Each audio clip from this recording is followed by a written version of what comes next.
wari ubizi.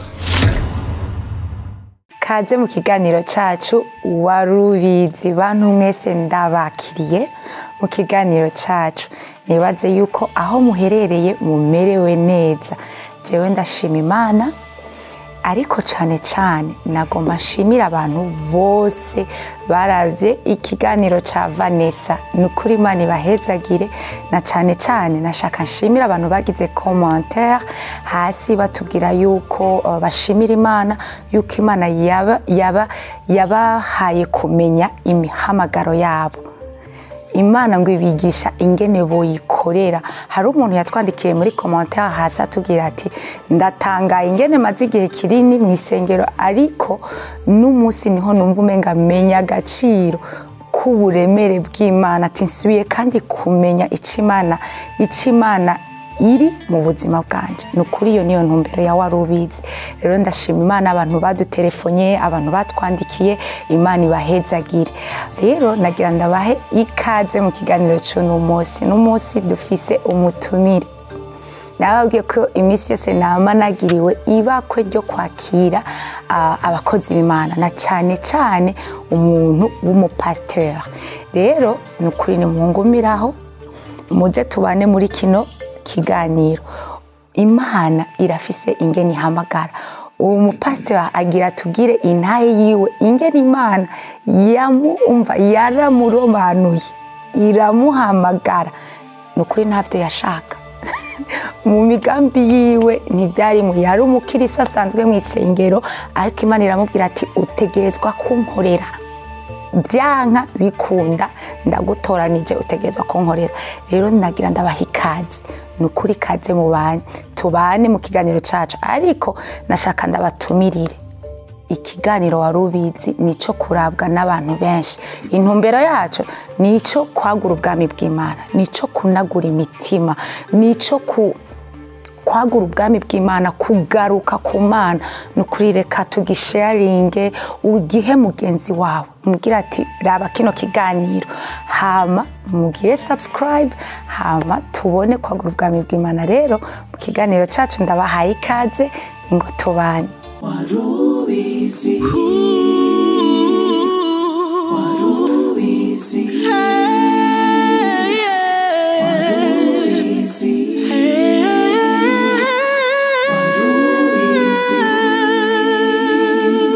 Christ Life Center.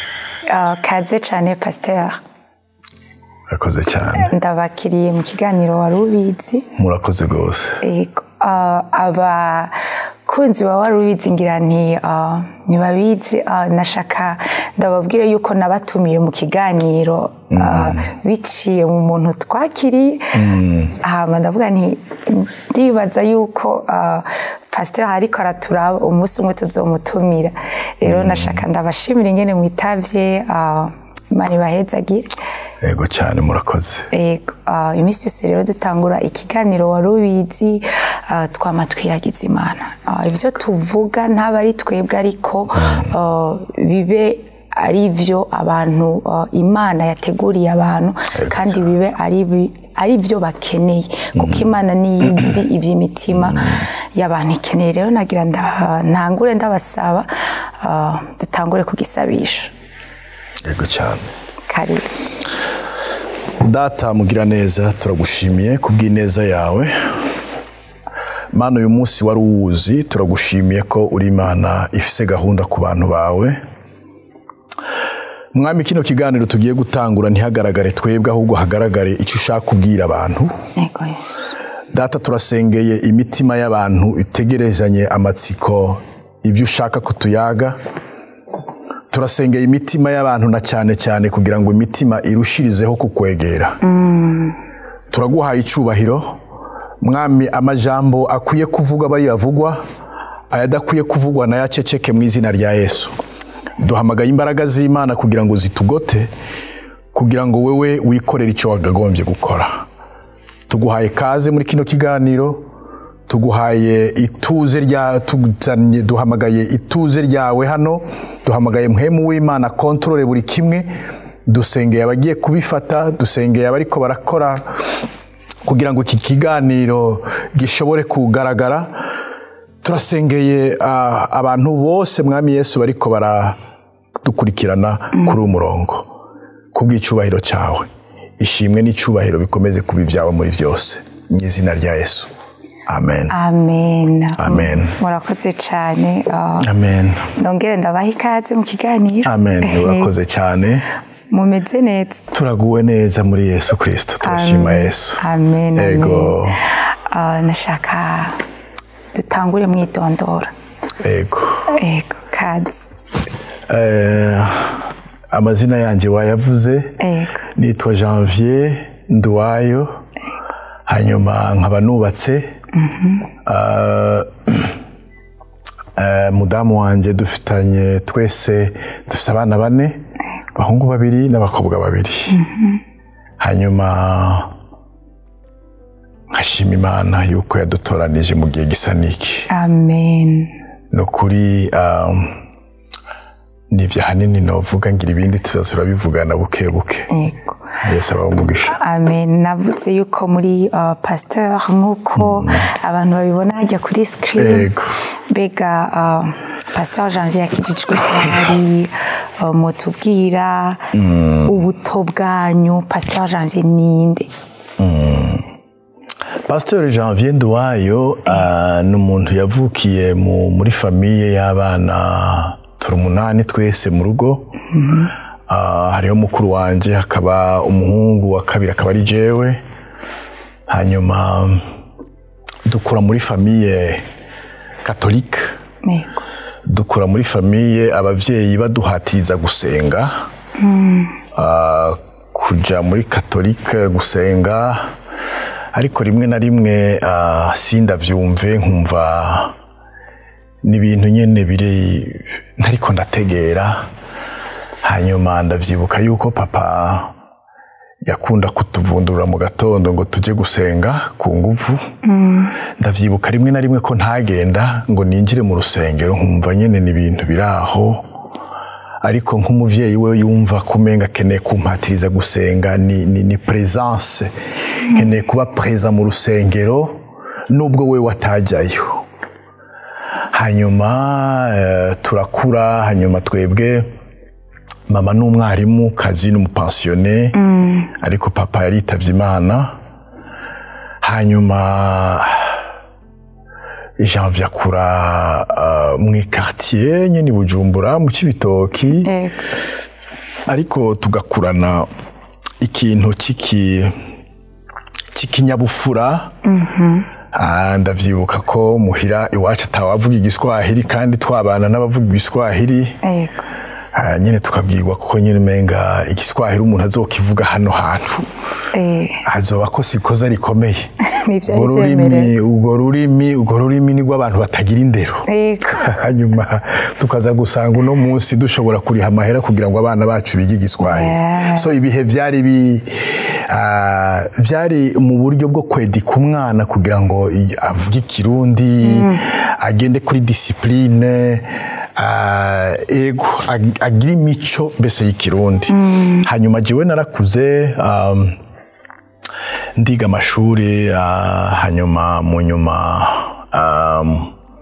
muri 2002 niho nakira agakiza ndakakirira mu rushengero i Bujumbura ariko urwo rushengero rwarimwo abantu benshi ku buryo byari bigoye kugira ngo ushobore kuvugana na pasiteri wawe kugira ngo habe follow up kugira ngo ubwire ati yego wa munezero nadudubizamwo pasiteri wamfashe iki hanyuma ndavyibuka yuko indirimbo zaransunitse cyane kwakira umwami Yesu hanyuma mbese ndabigira ibintu biraho kuza gusenga nkumva nkeneye gusa kumva indirimbo ndakira agakiza nabikubwiye ndanabatizwa muri 2002 nyene ariko kubera kijya kintu cyo kutagira uburezi ugukurikirana bigenda biramvamwo ntangura kumva umengo mu rusengero nkeneye ko ari banaka baririmba banaka batarimwo vomiye ko nsubira inyuma nkatangura nkumva uyu natavuga ubutumwa nuwi wanje ndasubira inyuma. So n'urugezo nari ndiko ku buryo bwo kudatahura, numva kumengo kuja gusenga, kuja gukizwa n'ibintu biraho ukeneye kujamwo, baririmba neza, bavuga neza, bari bambaye neza, mbese ivyo. So ndashima Imana kuko Imana iyo hamagaye umuntu itanguzanya igikorwa nawe uko biba biri kose iramenya uko igendera gisoza. So mu nyuma akanovera kagakiza kakagenda karagabanuka nkumva umenga niba nakatavuze ubutumwa, nakataje gutya, nakatagize gutya, ndabivuyemo, ndatinda biragenda kayombekere. Amen. Bigenda biragenda kayombekere.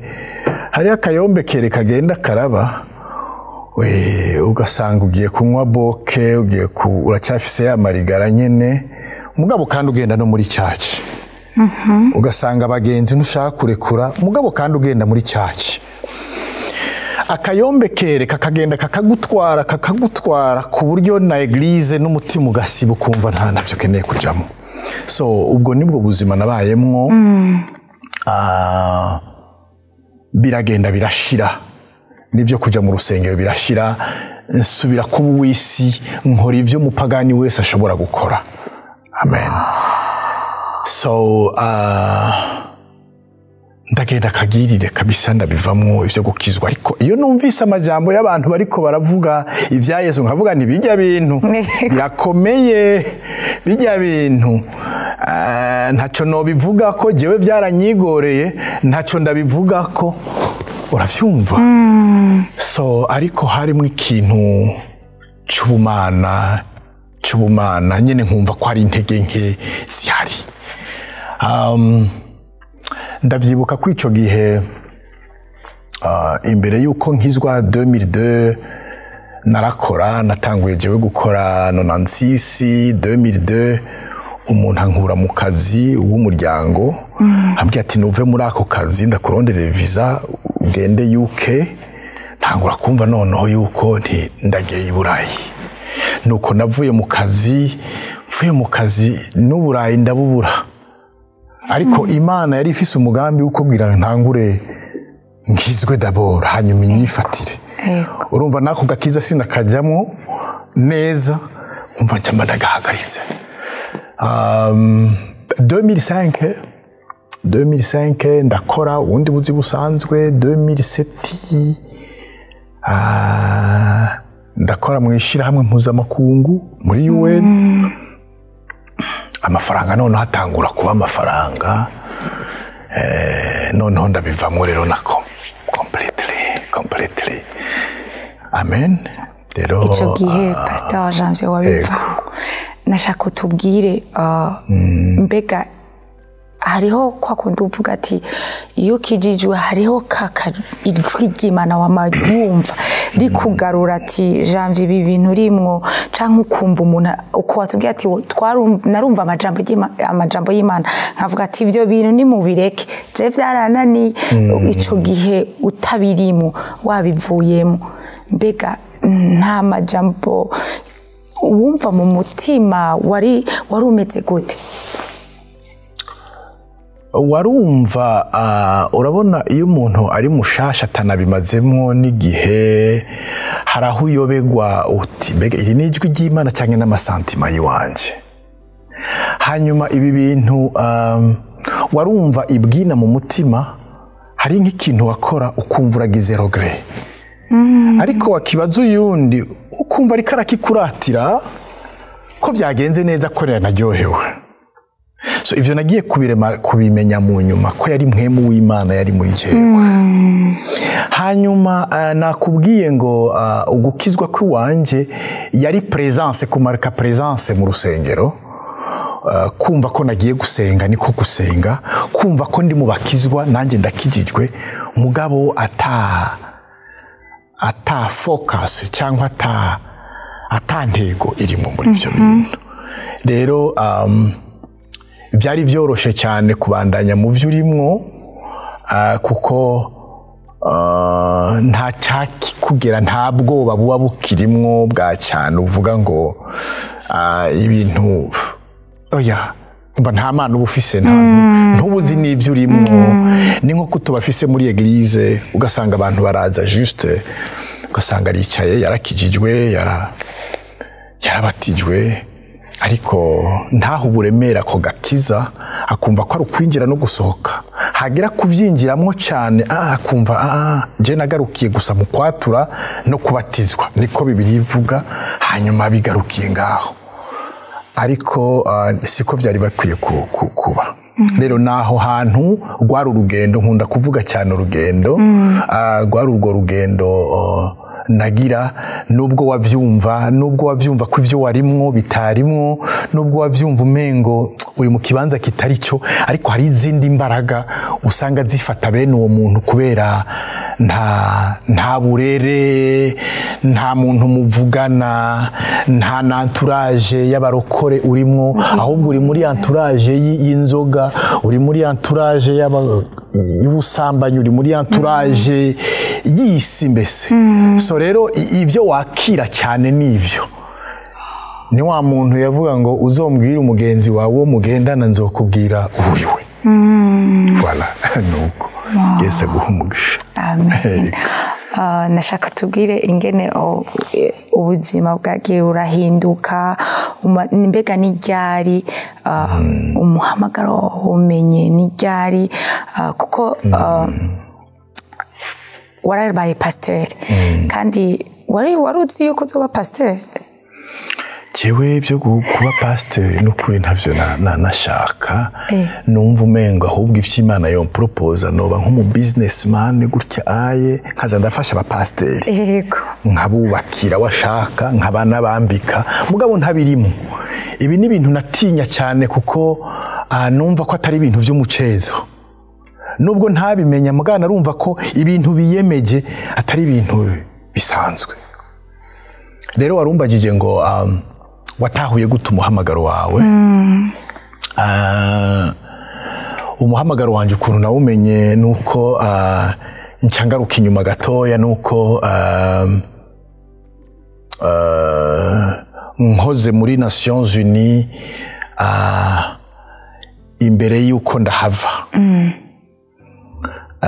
nari mfise umuntu umukozi w'Imana Imana yaciyeko yego jewe washaka nari ngiye kumutura imitwaro sanzwe mfise nk'umuntu nari ngiye kumutura imitwaro mfise iyo muhira iwacu muhira kwa mama ariko akimbona arambwira ngo umukozi w'Imana icyakuzanye si cyo kikuzanye ahubwo uje kwakira icyo Imana yategekanije no munsi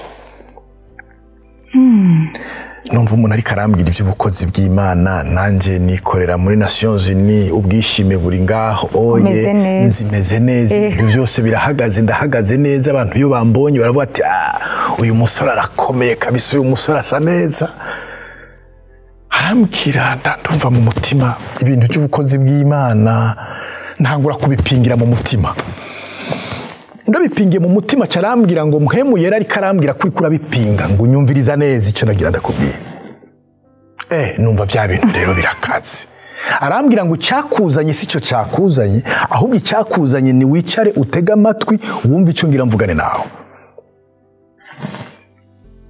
naragize ubwoba numva akantu k'ubwoba numva kakandi ko kwihagarara ko narinzi ko abakozi b'Imana nyene nk'abo oye bavugishwa ari abantu bakiriritse bo hasi bigisha iby'Imana gute nab'Imana ta kintu kigaragarira ati amen arambwira ngo umva uharura iminsi ngo Imana irambwiye yuko ako kazi urimo igahagaritse intego ni iyihe intego ni kugira ngo ukorere Imana ngo ugiye kugutureninga ugiye guca mu bintu bikakaye intumbero y'Imana ngo no kugira izo gukoresha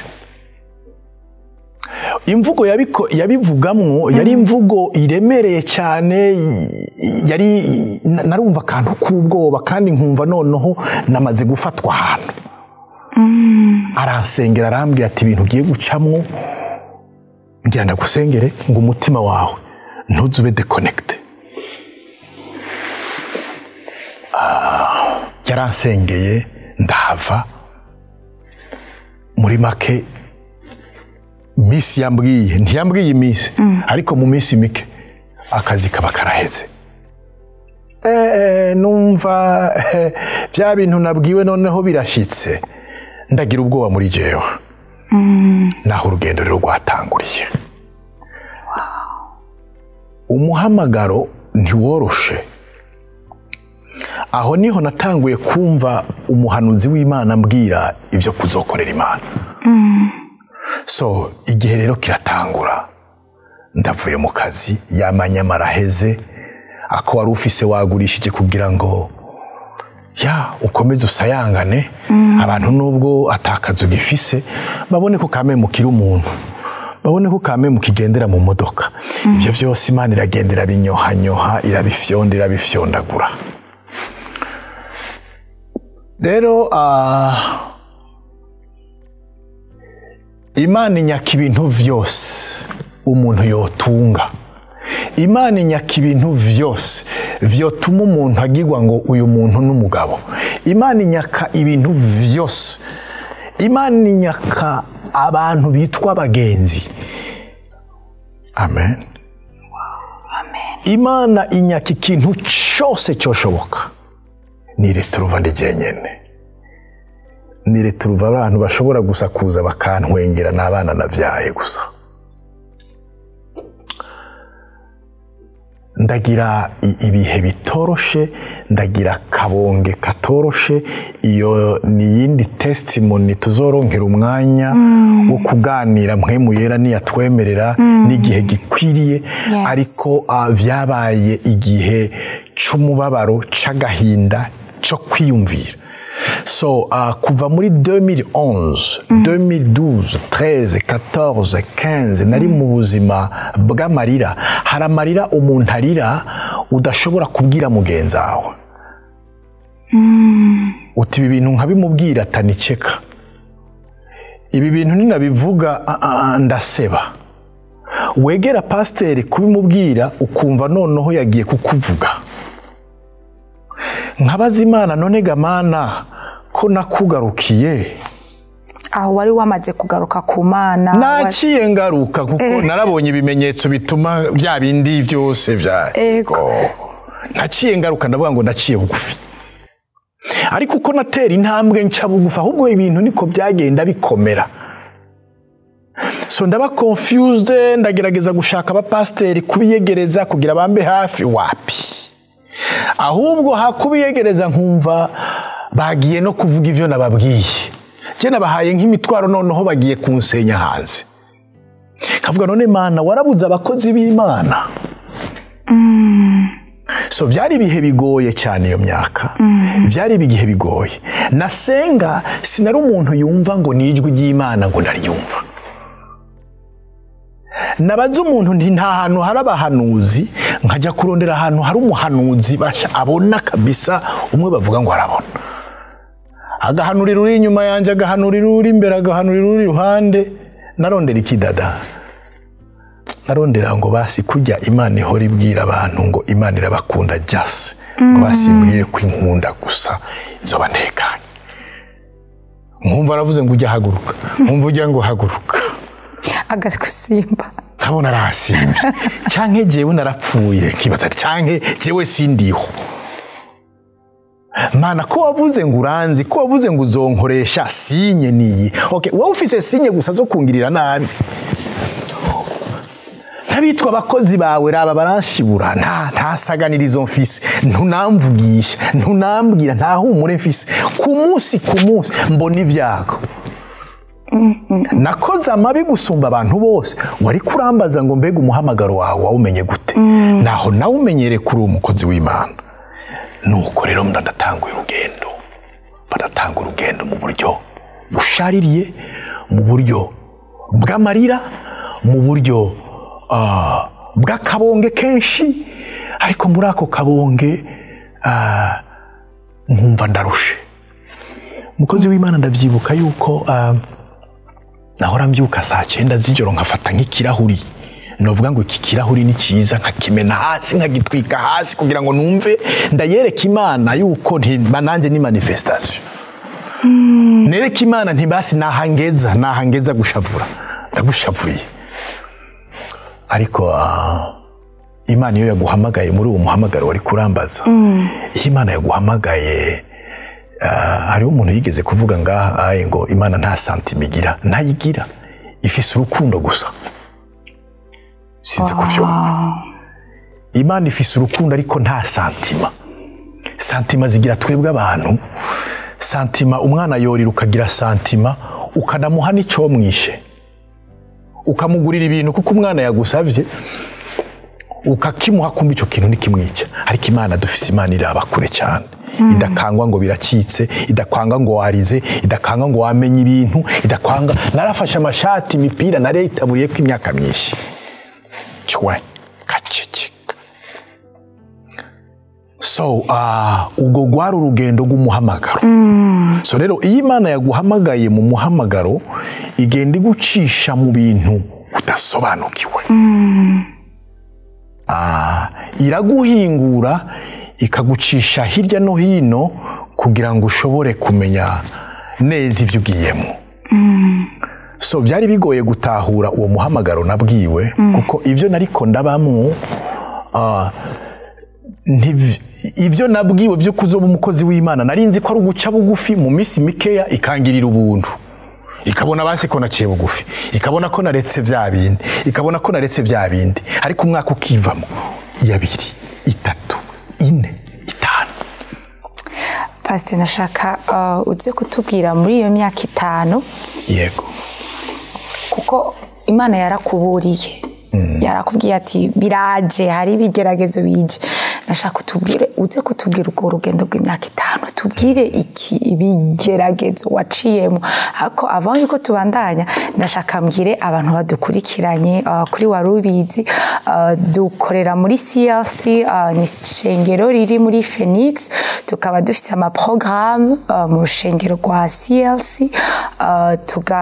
imisi yose kwa gatanu turafite praise and worship kuva isaha 2 z'ijoro gushika saa 6 z'ijoro kaze tubane hama imisi yose tugaterana ku munsi w'Imana kuva isaha 4 n'igice gushika 1 PM kaze tubane Pastor nariko ndababaza kandi iyo myaka 5 uratubwiye yuko byo bigeragezo wabimaze mu myaka 5 bega wotubwira kimwe mu bigeragezo wumva yuko wabaza ati Imana kubera iki ibintu biriko birambako yego warambwiye yuko bije watubwiye yuko akazi bakwirukanye mbega ico gihe akazi bakwirukana Janvier yari umuntu ameze gute ubuzima bumaze guhinduka nico gituma waciye usubira ku Mana tubwira iyo jani y'imyaka 5 Janvier kera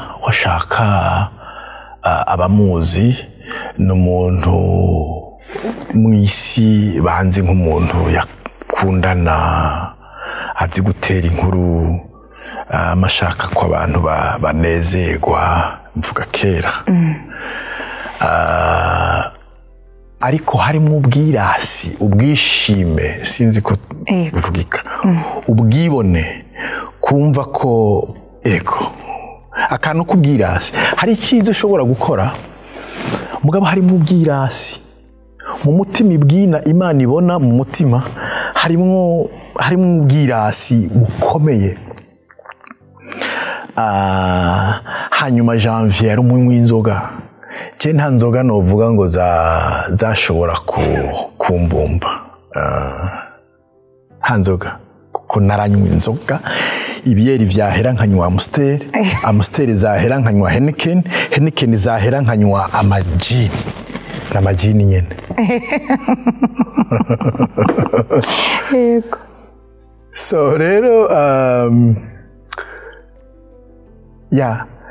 umuntu yadafise ikimugera akora ibintu byose bishoboka amen so akora ibintu byose bishoboka rero Imana imaze kunzana mu bigeragezo byari ibintu bigoye cyane. Ikintu cya mbere nagize ikibazo gikomeye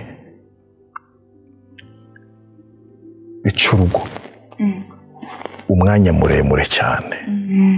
Ivyo nihagera mu gihe cyayo tuzoja muri details cyangwa uko mwemuwera zorongora. Ariko ubwo gwabaye urugendo ruri hard, urugendo rukomeye, ku buryo nibaza yuko nkunda kuvuga ngo Imana yo gucisha mu bindi vyose wokena wogira gute, mugabo urushako ni ikintu kiri sensitive. Urushako ni ikintu nagiye mpura n'abantu batandukanye, mfasha abantu batandukanye kuko basaze mu mutwe, badeprimye. So no kuvuga ngo ni ikintu gikora ku mushaha, ni ikintu gikora mu bwenge bugahindukira, ni ikintu kiguhindura uwo waruri, kikaguhindura ugafata n'amadecision atanariyo kubera uburibwe n'ububabare ni ya. So rero ngira agahinda gakomeye, ngira ibibazo bitandukanye, ariko bifise inyungu mu Mana, bifise inyungu yo kumfata, bifise inyungu yo kugira ngo ego mfatwe neza n'Imana, uvyumve neza. So hari ubwo rero umuntu aca mu bibazo duca mu bibazo bitandukanye, ariko Imana iraza aho ifatira umuntu akavuga ngo ndamanitse amaboko. Farao Mose aramwemeza, ibihere birafata igihugu, ibikere biraza, ariko hari akantu Imana yavuze ati k'icumi, igitangaza c'icumi. Imfura z'ibikoko n'imfura z'umuntu wese hasi, aravuga ati ibi bintu birakomeye. So Imana rero irazi aho ifata umuntu ikavuga ngo ninafata niho yumva neza. So rero naho Imana yemeye gufatira, irahafata pe kandi harafatika, kandi ndabishima Imana kuko iyo atabura urwo rugendo simba uwundi no munsi. Pastor, reka tugende bukebuke. Ni gute umuntu ashobora guca mu kigeragezo kimwegereza Imana? Ikigeragezo, ibigeragezo kenshi dukunda kuvuga ngo ni Satani, kandi tube careful cyane. Ibigeragezo vyose ntibiva ku mugwanizi Satani. Hari ibigeragezo umuntu yikururira, hakaba n'ibigeragezo Imana yemeye. Imana ibwira Satani ngo reka ndakwereka umugororotsi wanje dada, nka Yobu. Hakaba rero Imana kugira ngo yiheshe icyubahiro. Uranyumva neza? Ico kigeragezo ni kigeragezo Imana yagushizemo, nta ruhare ubifisemo, ni umuhamagaro, naho ishaka kugucisha bugufi. Kuko mu bigeragezo birasaba guca bugufi. Mu bigeragezo Imana ikwigisha gusaba imbabazi kandi atari wowe wakosheje. Mu bigeragezo bikwegereza Imana cyane, naho uri kurambwira. Kuko iyo umuntu ari mu kigeragezo, hari aho Imana imushira ha wenyene. Ubyumve neza. Sinzi kuraca mu kigeragezo ngo uhamagara abantu bace bakubloka ubwo nyene. Sinzi kuraca mu kigeragezo na mama wawe akubonye avuga ati uragorana wewe, uragorana. Umwana nurya wowe ntacu urimo. Sinzi kuraca mu kigeragezo aho mwene wanyu avuga ati bamubwiye ati mbega uya muravukana ati oya no kwa data wacu. So Imana ibiri kwigizayo ikintu cyose wo kwita ngo ni icyanjye, ni icy'agaciro, kugira ngo habe wewe nayo. So niyo mpamvu Imana izana ibigeragezo ikagutwara ibindi byose kugira ngo ishikire iby'umwuka, ishikire iby'umutima. rero bisaba kumenya ngo mbega ndi mu biki, ibi bintu ndimwo ni Imana yabinjanyemwo. Nagira ndakubwire ngo ikigeragezo cyose iyo uzi neza ko kagira Imana ukacyamaramo imbaraga, umubiri urababara ariko ubugingo buranezerwa, ubugingo bubabura amahoro, ubugingo bubabura amahoro, umuntu akarara inzara ariko ari amahoro, umuntu agatukwa akambikwa ibara ariko ari amahoro. Imana ibiriko iragutreninga. Nagira ndakubwire ngo itagutreninze uri umuvugishwa ntuzoja guhanurira umuntu wanka yakuvuze, ndakurahiye. Ntushobora kujya kubwira ubutumwa Imana yakurungikanye ku muntu yakuvuze kandi akubeshera, ntibikunda. Ariko ikigeragezo kikwegereza ku musaraba, kikwegereza guca bugufi, kikwegereza rwa rukunda rutarwasheri gusa, compassion, kurengera, guca bugufi, kunama hasi amaguru ugashira hasi, kugira ubwenge, ukamenya ivyo uvuga n'ivyo utavuga. Rero Satani iyo tumuhaye imbaraga tukavuga ngo ni Satani, abikoreramo ucika intege. Mana kubera ko utari kurangwanirira, Mana ngwanirira, Satani ari karanyaga. No, Data, nagira ndakubwire ngo ibintu byose si Satani. Nagira ndakubwire ngo Imana abishaka, abikunda, baca mu mipfunda, baca mu bikomeye, baca mu bintu kugira ngo ibagire strong, baze baba umumaro. Jewe ikintu nafashe nuko mu mwanya ndisure numva yuko ubugingo bwanje buhamanya na mwemu w'Imana, yuko twumvikana ari amahoro. Dada, icyo nocamwo cyose ndazi ngo sinzi niba rejo cyangwa hirya yejo, sinzi uko Imana ibikemura, ariko irabikemura tu. Amen. Icyo ubugingo bwanje buba bukizi, ni question y'umwanya ndazi. Kandi mbwira ubugingo bwanje ngo mbwira Imana nkayibwira ngo Mana ushatse kunyigisha iki, apana kubera iki. Mana ushatse kunyigisha iki through this. Kandi ndabibwirwa cyane ngo hanaretse kuvugwa gutya, naretse kutukwa gutya, naretse kuca muri iki, kuko hari cyo nshaka gukoramo iki niki. Nkabijyamwe amahoro, ndamahoro, nkaza nkaririmba kandi atari amahoro, bitameze neza. Pastor, tubwira ingene Imana yakutwaye mu Buganda, wibaza kugiye kuronka breakthrough, ariko biba ukundi kuntu ahubwo bigenda gukariha. Inyuma y'iyo myaka 5 mu makuba no kuba confused, nta muntu andi hafi, nta n'abakozi b'Imana, ndisengana, sinzi kumva ijwi, sinzi kugira umugenzi, ahubwo abagenzi bose nabona ngo basirekana yegereza bakijijwe, bavuga tujya umuntu afise ibibazo nka 1 million acana naye. Ujya Imana yaramutaye afise imivumo. Imana yarambwiye kujya i Buganda. Vyose ibintu vyose maze kubibura, ibintu vyose bimaze kumva ko Imana yarambwiye kujya i Buganda. Imana iranambwira n'umuntu igiye gukoresha kugira mpitike. Ndagenda i Buganda. N'umuntu yari kumpa indaro nsanga yakwevye. Ndara mu gahoteli kamwe na gasofe. Janvier, donc wasigaye asaba itike. Janvier wa undi yari ari abantu, Janvier yari umuntu aja mu karaka akavuga ati bakupe moya, baguhe. Urumva unye Imana irakubwira ati nzoguha umuntu aguha itike. Imana iyo yashatse kukwigisha neza, iramekinga sure yuko atakintu usigaranye. Iramekinga sure yuko yagushize hasi apana kwitapi, hasi mu vyondo wicaye, ikagucisha mu bugufi, kugira ngo amaguru hasi, ibirenge hasi, ni jewe nawe.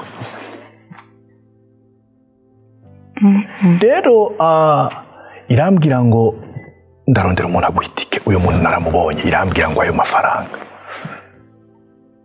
genda. Nuko nagiye, ishitseyo n'umpa indaro, arapotera ndondera ndavyibuka agahoteli kamwe narayemwe iminsi 2 ndaba ubuzima buteye ubwoba nko mwisomene mura uwundi mukozi w'Imana arambwira ngo arashaka kuvugana nanjye sindamuzi nawe ntanzi arambwira ngo mukozi w'Imana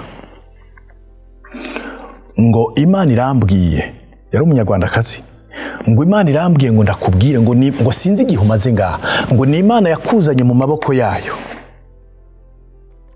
ngo yakuzanye ngaha n'amaboko yayo ngo kandi ntawe uzogukura mu maboko yayo niyumvira nti ndagiye ibuganda kumbura Imana yabonye umuruho yabonye kandi ko nayubashe yabonye ko naciye bugufi kumbura igiye kumpa akazi Buganda kumbura ubuzima bugiye kwemera yego basi ya agasuzuguro kahahora hirya no hino kagabanuke ngeze Buganda uyo muntu arambwira ngo umva ngo Imana irambwiye ngo ikikuzanye ngaha ngo ngira ndakikubwire ngo irambwiye ngo ije kukwigisha neza ngo ije kukwigisha no kugukarisha neza hano muri kino gihugu kandi irambwiye ngo niwarara hanze izobana nawe nusonza ngo uzomenye neza kuko uzoba uri kumwe nayo kuko uri umukunzi wawe n'Imana dada naracitse intege nabaye nk'umuntu akuye ariko ndashima Imana byaguma vyoroha Imana irabikubwira kugira ngo ugume wumva yuko ariyo yabivuze za kubana nawe narabaye mu buzima buteye ubwoba muri Uganda narararaguza umuntu ampaye indaro ntiyanshikana ukwezi kandi yanyirukana nabi uwo mpindara kanyirukana nkaza nk'iwawe nkakubitsa isakoshi ejo nkajya kwa naka ndashobora koga ntiza ahantu noga nkaca nkubitamwo nkajya mu kanisa nkasobeka nafise aho ndara nararaye ku bututi kuri podium nkagenda nkasaba pastor ndafise amasengesho womba ngo yano kuri nta kibazo nabona iminsi namubwiye y'amasengesho iraheze umva habamwe amasengesho mugabo hakabamwe basinira repare ku gatuti navyuka nkagenda hanyuma ejo bakazombona mu materaniro so narasuzuguwe mu buryo bwose bushoboka ndavyibuka hari umuntu yigeze kumpa indaro arampa indaro naravyuka gusenga kandi yaramukizwa akambye ati ibi bintu wamusenga natwe turakijijwe mugabo urasenga cyane arambye ati rero 6h 18h sinze ndagusanga ngaha n'umuntu nari narakoreye icyiza arambabaza cyane arambye ati 18h sindagusanga ngaha ndababara cyane ndavuga ngo none gamana kuri uyu mugo ubu njahe mu ma 18h sinza kenge kagarutse sinzi umuntu ampamagaye ndamubwira ni wompa indaro ngo karibu nuze unyumve neza ngiyeyo andugikira n'itike ngiyeyo wa muntu yanyirukana amenya aho ngiye ahamagara wa wundi umva acana na uyo anashinda mu mabibiriya yirirwa mu mabibiriya yirirwa mu hengu kamenga arasenga yanyimye indaro naho nisabiye indaro agiye kuhankura wa muntu none abimbwiye binsubiza down numva ndamwase numva n'inkozi y'ikibi nubwo abandi banyirukanye ntacyo mugabo uye amen dadi misiricu irahera gihe kimwe umuntu arampezagira byari 200 by'amaganda ubwo nye n'ijwi riba riraje ngo mwana wanje fata ayo mafaranga uhenaka aguha 5,000 umuha 15,000 ndavuga ngo mu izina rya Yesu Kristo wa dayimoni we ya wa dayimoni karande y'ubukene karande inkurike nkumva ijwi ryoroshe ngo nigihe turiko turavugana nta karande zirimwo, muhamagare n'amayinite yawe, umubaza ahari, umusangeyo, umuhe 15,000 usigarana 5. Iyo umuntu ari muri formation, Imana iramekinga sure kuri down hasi. Ndashiramwe ama écouteur nga kugira ngo numvirize ama gospel ngo shakuzimye, nije ndiko ndavugana nawe. Wow. Fata umuhamagare hanyuma umushira 15,000 hanyuma usigarane 5. Uto dufaranga nari nadupangiye mvuga nti basi ndotumaze ukwezi ku munsi nze ndanywa icyayi cya mukaru n'agatumbura. Maze iminsi ntarya, maze iminsi 5 ntafungura, msivisa aho ndara utu dufaranga warafisa harara.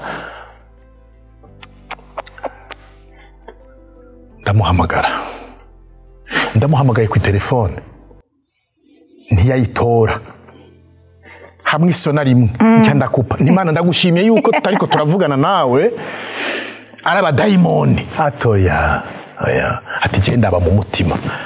Urumva gutelefone utashaka kugira uronke excuse, ariko ndashima Imana ko Imana izibi mu mwana umuntu. Ijwi rirambwira ngo subira umuhamagare. Yayifatiye mu kirere dada, yayifatiye mu kirere ngira itarasona ngo alo ntego nibite ni sawa murakomeye, n'urupfasoni rwinshi no guca bugufi cyane. Ndavyibuka ndamubaza ngo mbega uri hehe, nsanga hondi ni minota metero 500. Wow. Ndamushira tangura kumbwira ngo bite ngo bigenze gute ngo ndondere. Ndamubwira nti nibisanzwe kurondera, yarazi ko ndabizi. Arambwira ngo abana banje ngo ubuye ngo kanaka ngo ntikiga bla bla bla. Mwemu yarati sivyo nakubwiye kujya kumviriza, tora mu mufuko hanyuma umuhe. Ndamubwira nti bana ubwo n'urugendo tu ebana yatari kabisa, ndakura twadufaranga meze gutya nebana nakira hanyuma ndondere umvungire ume 5. Naramuravye data, amarira ari karacunda gutya, ariko numva mu bugingo bwanje ngo data nagira ndakubwire iyi formation, iri shure ribaho. Imana ibiri kirigisha umuntu guharira, Imana ibiri kirigisha umuntu guca bugufi, Imana ibiri kirigisha imiri kugira ngo yumvire, kuko nta munsi numwe mpemu w'Imana azokubwira ibintu uyu mubiri ushoboye.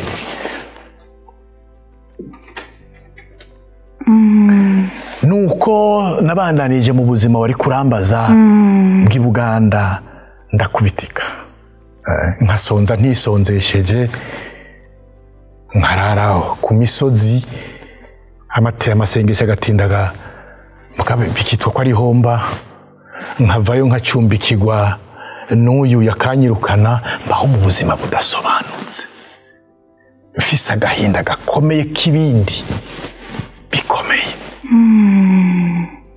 Imana igenda irambwira umwe murekurire naka mu telefone, ahubwo musaba imbabazi.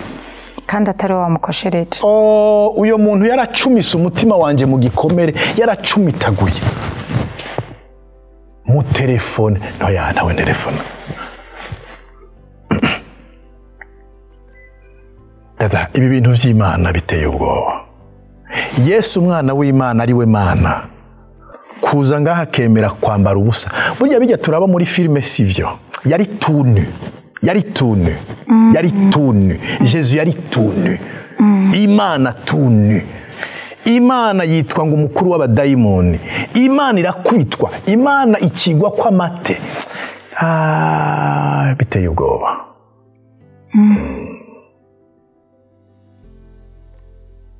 Rero mu mipfunda no mu bigeragezo tuharonkeramwe imbaraga. Jewe sinemeranya ngo abadayimoni. Abadayimoni ifise Kristo ndi hejuru y'abadayimoni. I'm sure. Abadayimoni baza gukora iki wanje? Ijambo ry'Imana rirambwira ngo iyo umwasi kigatanya kiji wawe ngo kigasanga uri empty ntacyo ufise uri umunyantege nke ngo arakumesa akagukubita akakumerera nabi ngo akanagutwara n'ibyo ufise. Yes. Nta satani yoza kuntwara ibyo ufise. Oya n'urugendo gusa ndiko ndagenderamo. Abitwa ba Elifazi barabwira yo bati reka Imana principe zayo nuko reka ni gute woyubaha hanyuma ikakuriha ibi. Oya bon turavyumva ije uri kuravuga mugabo urisuza umurabe neza icyo wakoze uragenda wihane. Ariko Imana yarizi kirakora. Abantu rero ntidushaka gufightinga.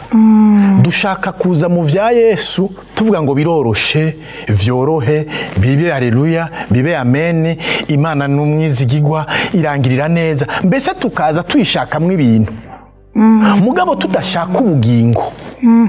Rero naho rero tuca duteba tukaruha kuko tuguma duharura ngo umwaka urarenganye nejo hararenganye na mardi hararenganye ibi bintu uko bitevye kubera iki intego yawe urashaka ko Yesu agukorera ibi ariko nagira ndakwibutse ngo ni byinshi yaduhaye tutayisabye. Yes. Dada ndi Buganda nari mbayeho nabi ndavyibuka umukozi w'Imana umwe amparurira ngo uzogenda muri Amerika ambwira amasezerano menshi yo muri Amerika nkaca mvugira mu mutima nkavuga mu mutima ngo Mana woreka kumpi yo Amerika ukanyihera ukampuza n'umpi gitumbura n'icyayi cya mukaro iyo Amerika uzoyiha busanzwe uyiha jewe bireke ivyo bintu vya Amerika rekana n'ivyo bintu vya Amerika. Warubabaye ivyo bintu bikakaye vya Amerika vya Europe rekana navyo je unyihera icyayi cya mukaru unyihere untabare canke umuntu anyihera indaro umpuze n'umuntu anyihera indaro kiricoro.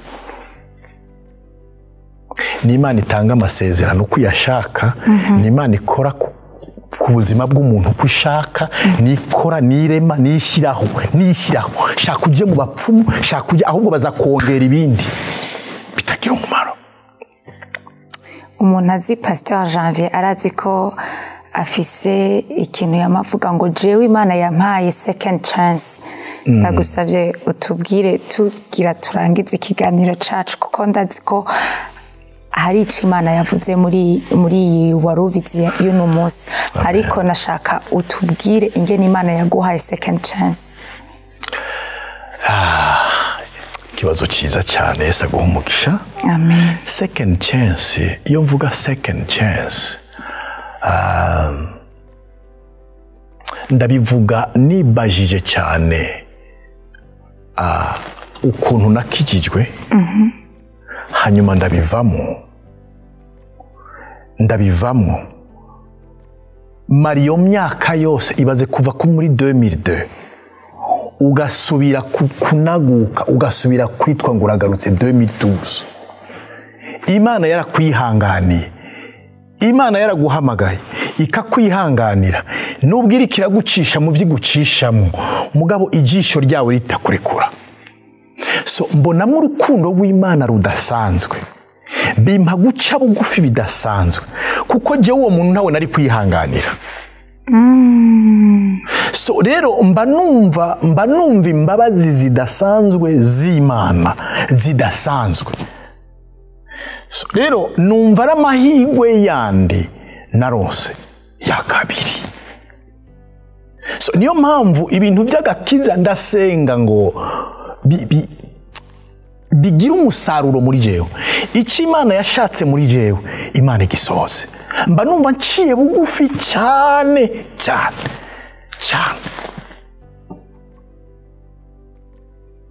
Mba numva urugendo rwose nagize n'ubuntu gusa bw'Imana bwampaye kunesha. Icya kabiri mba numva imbabazi z'Imana. Niyo mpamvu mvuga ngo aka gakiza Imana yampaye uko gusubira kuyimenya uko gusubira gutahura sisubira inyuma ndakomeza nubwo ibintu byomera gute ndabandanya. Rero ndashobora kubona araronse iyo second chance. Yes. Wararonse yindi undi yarayironse. Araho Imana yagira turengera. Akagakiza kavuye mu bintu bikomeye cyane, kavuye mu bise bikomeye cyane, kavuye mu mubabaro ukomeye cyane. Kenshi turaza muri eglise mugabo tutazi neza ivyo tugiyemo, mugabo ibi bintu birakomeye twinjiyemo. Uyu mugambwe w'agakiza twinjiyemo urakomeye cyane. So rero tube dutekereza cyane ku mbabazi n'ubuntu bw'Imana twagiriwe, biduha guca bugufi no kuvuga ngo Mana nta kindi kintu cyoza kunsa. Amen. Rero nivyo sishobora kurangiza nakubajije watubwiye ko muri ivyo bigeragezo waciyemo cyane wagerageje mu kigeragezo c'urugo. Nashaka tubwire ingene Imana yaguhaye, kuko nibaze yuko nzokugarukana mu kiganiro, nzogutumira kandi kuko aho Imana yaguhamagaye umuhamagaro. Abantu bazi Pastor Janvier, Imana arafashe ikintu c'amakouple, amakouple. So nashaka utubwire ingene Imana yaguhaye kandi urugo. Ntituza kubirangiza kubera uzogaruka, utubwire ingene Imana yaguheza gije umugore vraiment kuko unamuvuge abantu bamumenye wariwe hama muzogarukane. Yego cyane. Imana iguhumugisha cyane. Amen. Ivy'urugo muramuzi Joseline numu interprete niwe madamu turamutahije. Yego cyane natwe turamutahije. Uyu n'umuntu twahuye mu buryo bw'igitangaza. Icyo gihe nari mu makuba menshi, nari mu ntambara nyinshi, ntiwumve ngo ndi Buganda muri ivyo bibazo byose. Imana yarankoresha ibintu bitangaje. Imana yarampuza n'amakouple afise ibibazo cyane agasubirana. Ariko nkabaza Imana, none ni gute izo mbaraga zo guhuza abandi nanje harimwa imipfunda? So nubwo gwego yampamagayemwo mugabo jiwe tutazinanye, aca ku mukozi w'Imana wundi. Yaciye ku mukozi w'Imana, uwo mukozi w'Imana aramubwira ngo jewe numva nsunikirwa kukurungikira hari umukozi w'Imana ari Buganda.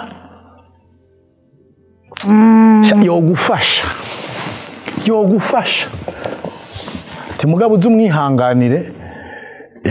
Uzumwihanganire mu vyo azoza arakubwira kuko aramufisa nk'akantu kugukara. Nuko rero nagiye mbona mpamagara, aranyibwira mugabo uyo mukozi w'Imana yari yambwiye uza kumpamagara. Yego. Arampamagara arambwira ati jewe nitwa Joseline mba muri Intahe, naguhawe n'umukozi w'Imana naka ndaha ndire ati rero ndakeneye umfashe. Donc rero ambwira ibintu byose kuva kuri A gushika kuri Z. Ego. Ariko uko namwumva nkumva namwemuye ari byo ari karambwira byo kumufasha. Uno musi tugasengera ibi, ejo tugasengera ibi. Hirya akambwira ati Imana iguhumugisha ibi byaciyemo. Ibi navyo byaciyemo. So nari umumenta wiwe, reka tuvyite gutyo. Hanyuma Imana yarankoresheje cyane kuri madame ibintu bikomeye cyane, bikomeye, ibintu mwemuye yari yamusaba gukora kandi agaca bikora. So twabanye muri urwo rugendo cyane atavyo gukundana birimo ko nari umuntu ari strict, nta bindi, donc nari umuntu nta mucezo nkeneyemwo ibintu ni mwemuye rushaka iki mbwira uyu muntu ndamufashe gute tukatuba turangije. So n'umuntu twavuganye cyane ambwira ivyiwe, ndamubwira nti wuguruke cyane umbwire ABCD. Bimwe na bimwe gasanga ndamudirectinze aho bisaba ko asaba imbabazi, aho bisaba ko aca bugufi, aho bisaba ko asenga, aho bisaba gutegereza, aho bisaba. Ndavyibuka ko yampa ibitwaro ndamusengere aronka umufiyanse aronka umugabo aronka iki ndavyibuka ko rimwe na rimwe yari mu bihe Imana ikeneye ko yiga, Imana ikeneye ko imucisha mu ishuri. Ndavyibuka yuko mu ijwi rikaze cyane namubwiye ngo sivyo bihe, ibi sivyo bihe, ibi sivyo bihe by'abagabo, ibi sivyo bihe, ibi sivyo bihe. Icyo ukeneye kuguma, kandi si n'uyu mwaka, si n'uyundi, ubishyire mu mutwe neza, utegereze. Ukeneye kwiga ibiye Imana iriko iragusaba, ukeneye kwiga, ukeneye gusenga, ukeneye gukomera, ukeneye gukora step by step. So byasa n'imvugo igoye, ariko niko navyumva jewe muri jewe, kandi numva ndiko ndabikorana urukundo rwinshi cyane. So hahera umwaka kanyereka ati uyu muntu ubona gute, musengere mukozi w'Imana. Ni ntacyo tuzosenga, tugasenga hahera desemera ati hafi akasubira akahere ikindi gihe kanyereka uwundi ntireka tuzosenga, akasubira akambwira ati wapi kabisa, nkamubwira nti wawe azoza, uwawe Imana iramuzi, kandi uwawe ni umukozi w'Imana, kuko wowe Imana ntishobora kuguheba, kuko urugo rwawe rufise purpose. Wowe urugo rwawe si ubwo kuvyara gusa no kwitwa ngo tu es marié. Urugo rwawe ruritegerezwa kuba strong, urugo rwawe rufise abo ruzokiza benshi. Ariko ivyo nabimubwira jewe ariko ndivuga ntazi ko ari jewe, cyo je nabikora nk'umukozi w'Imana. 2017 rero naragarutse mu Burundi, nariko ndasenga, washaka nari muri eglise turi mu matazirano, ndabwirwa ngo nandike, ndafata muri agenda ndabwirwa, amen, ndabwirwa ngo ininahazwe Jocelyn ndamuguhaye nk'umugore w'abana bawe, azokubera umugisha, azoba umuntu adasanzwe muri urwo rugo rwawe, muzogera kure, muzofasha benshi, muzokora ibihambaye, muzonezereza umutima wawe. Ijwi rirambwira ngo ntiharagera ngo igihe cyo kubivuga nzokikubwira. Pastor, ngira kiganiro ndageraheze ngaho, ariko ndashaka mama Jocelyn tuzomutumira, yego, muze muduhe iyo ntahe mwese hamwe. Ariko numva umenga avant yuko duheraheze ikiganiro cacu, ndashaka ubwira icyo ubwiye abantu badukurikiranye. Umuntu Imana iriko irahamagara, ariko bigoye yuko kwitaba umuhamagaro biragoye, ariko mbega uwo muntu Imana iriko irahamagara ubunyene yo vyitwaramo gute? Umuntu ariko araca mu bigeragezo, ndagusavye uvugane n'abo bantu, ico Imana iza kukurongorako. Karibu. Imana iguha umugisha cyane. Amen. Kare ndiko ndasenga, Imana yambwiye ngo abantu bose naremye ndabafise ku mugambi, ni purpose, ndabafise ku intego. Kirumvikana? Iyo umuntu atarakizwa, nta ntego y'ubuzima ibihari. Ashobora kugira intego yo kurongora no kuvyara no kwiga amashuri no gutsinda no kuronka amadiplome, agapfa agataha tugahamba, tukavuga ngo yari umuntu mwiza yaratwenza, bikaba biherega. Ariko purpose y'Imana, umugambi w'Imana ku cyaremwe cyose urahari, utangura ryari? Iyo umuntu yakijijwe. Iyo umuntu yakijijwe abatanguye umugambi w'Imana noneho. Niyo mpamvu abantu benshi tutabitahura, umuntu agatangura urugendo rwo gukizwa no gukiranuka no kureka ibintu, noneho ibintu bikaza biri byinshi gose, ugacanganyikirwa. None gamana, none wewe turakuza ko ibintu bigahinduka. Ariko abantu bankurikira bamenye ko ibi bintu vya Yesu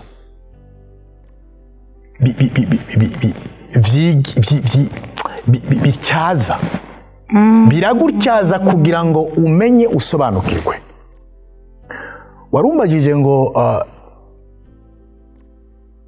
ibigeragezo umuntu abivamo gute? Ibigeragezo ni Yesu wenyine aduha gukomera ngo duheshwa imbaraga n'uwitanga. Yesu nahabwa icubahiro. Amen. Iyo umuntu yamatanye nawe, apana ivyo byo kwinjira tugasohoka, iyo si ibi byo kuza tukumviriza ijambo ry'Imana ngo nahezagiwe, ibi iye ni ibintu biba rimwe ku, ariko amajambo y'Imana kubana na Kristo ni ngaho hanze. Iyo umuntu yigiriye inama mu mutima agasenga akabwira Imana ngo Mana guide me, Mana bana nanje, Mana ndashaka intego yawe, Mana ndashaka icyo washizemo, ndashaka ko icyo washizemo gitangura kwaguka. Imana imuha kwihangana, Imana imuha kwambara imbaraga, Imana iramuha kunesha kuko ntaba ari we.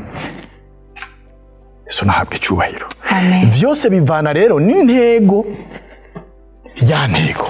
Ufise intego nki, ndakurahiye ufise intego yuko ugira mariage kuza kuri Yesu utacoka tu kandi urabivamo kuko harura lundi mardi mercredi kuko mu mutwe wawe nivyo.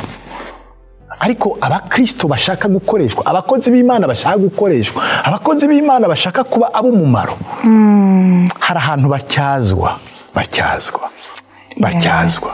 Gusaba imbabazi ntacyo bimukuta, guharira ntacyo bimukuta, guca bugufi ntacyo bimukuta, kugenda n'amaguru atwaye message y'Imana ku muntu yamuvuze ntacyo bimutwaye, aba yarapfuye. Rero uduha inkomezi ni Yesu. Amen. Iyo ukomeza kubana n'Imana, Imana ikugirira neza.